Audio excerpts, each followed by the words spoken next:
ये परंपरा है, ये पितृधर्म है। लेकिन आज वो पितृधर्म कोई नहीं निभा रहा है। आप इस बात को बहुत अच्छी तरह से जानते होंगे, ज्यादातर मुझे नहीं पता, आप सभी शहरों में रहने वाले लोग हैं, सभी बिजनेसमैन उद्योगपति लोग हैं। मैं ज्यादातर प्राय ये मानता हूँ कि जितने भी बिजनेसमैन उद्योगपति लोग हैं, इनका बच्चा इनके पास कोई रहता ही नहीं है, सबके बच्चे बाहर और बेचारे माता पिता घर में। अच्छा वो भी जाएंगे नहीं, वहां भी जाकर के सेवा नहीं होती, वहां भी चले गए वो बाहर, तो वो बेटा और बहू अपनी नौकरी में, उनकी सेवा कौन करे? बड़ा धर्म संकट है। तो ये जो है ना हमारी वैदिक परंपरा भ्रष्ट हो रही है। ध्यान दीजिए, इसका मूल कारण क्या है? इसका मूल कारण है संस्कारों का अभाव।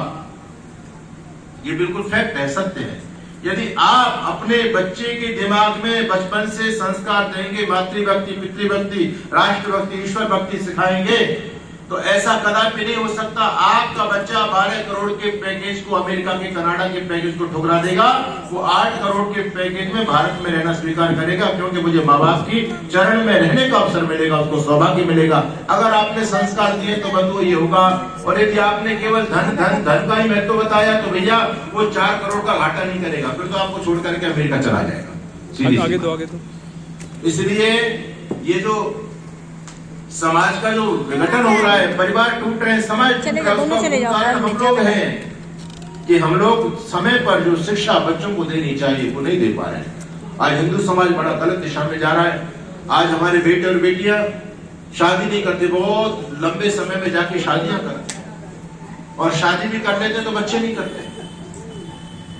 आगे जाके परिवार कैसे हमारे बचेंगे? अब तो no child India, child free India movement देश में सक्रिय हो गई है।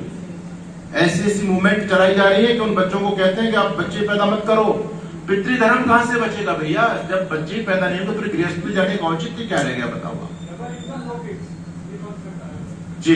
तो समझने वाली बात ये, तो ये जो विकृति आ गई है इसको कौन संभालेगा? इसका दायित्व हम सबका है। अगर इसी प्रकार से हम भूल पर भूल करते चले जाएंगे तो आने वाले समय में बंधुओं स्थिति बहुत भयानक हो जाएगी। इसलिए बच्चों को संस्कार तो परिवार बढ़ाओ, है ना, और उनको धर्म का पाठ पढ़ाओ बच्चों को, तो आपका पितृयज्ञ भी होगा।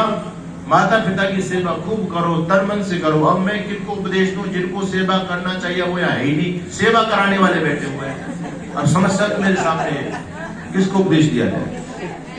चलिए, चौथा यज्ञ है अतिथि यज्ञ, है ना।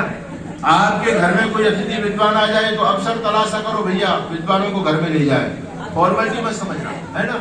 वो आपके घर में जाएंगे तो संस्कार देकर के आएंगे, अपनी ऋषि परंपरा है। और बलवेश देव यज्ञ, आप संसार के सिरमौर प्राणी हो, पूरी सृष्टि को संभाल के रखना आपका दायित्व है ना।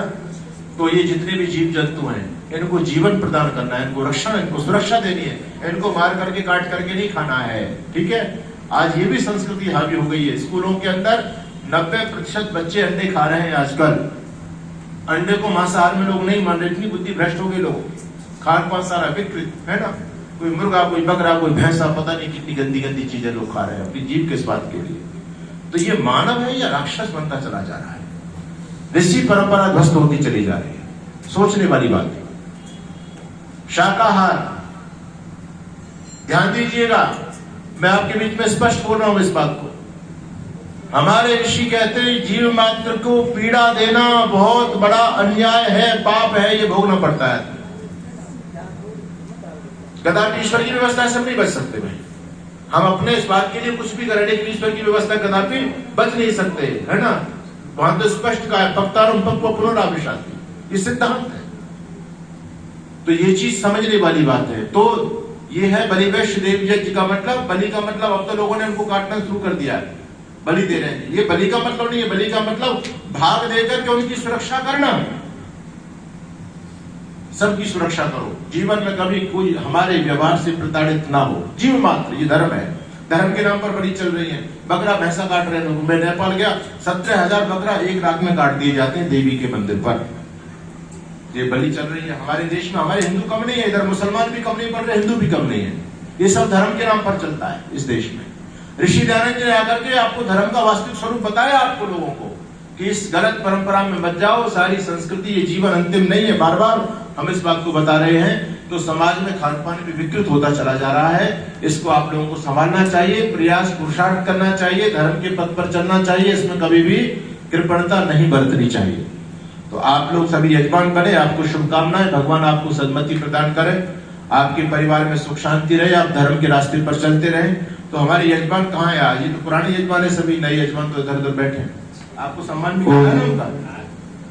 आज के जितने भी यजमान हैं कृपा करके मदद से आए कीजिए अपना। और हमें ये रास्ता था खाली कर देंगे, इधर से आएंगे और इधर से चलते जाएंगे। आज की लिस्ट पड़ी आप क्या? हाँ, ये लिस्ट है।